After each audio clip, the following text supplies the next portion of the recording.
आज मी मोबाईल फायदा व तोटा ह्याच्यावर बोलणार आहे. जग किती ॲडव्हान्स झाले. मोबाईलच्या आधुनिक युगात सारंच कसं फॉरवर्ड झाले.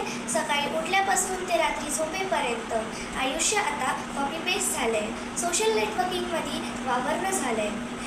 ना घर परिवार ना मित्रसमुदाय, आयुष्य आता ऑनलाईन झाले. सुखदुःखाचेही इव्हेंट झाले. मोबाईलमध्ये आता दिसणं झालं आहे. इंटरनेटच्या आधुनिक युगात आयुष्य आता व्हायरल झालं आहे. फेसबुक, इंस्टाग्राम, व्हॉट्सअप विचारवंत झाले.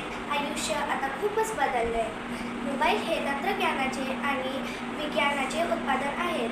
मोबाईलने आपल्या युगात क्रांती घडवून आणली आहे. मोबाईल जर नसतं तर हे युग आधुनिक युग म्हटले गेले नसते.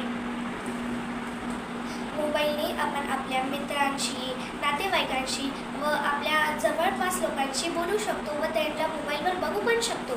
मोबाईलने आपण पैशांची देणघेणी व आपण आपल्याला जर काही घालायचं असेल, कपडे पाहिजे असेल तर ते पण घेऊ शकतो व आपल्याला कपड्यामध्ये ऑप्शन्स पण भेटतात. आणि जर आपल्याला काही नाही आवडलं तर आपण त्याला वापस पण करू शकतो.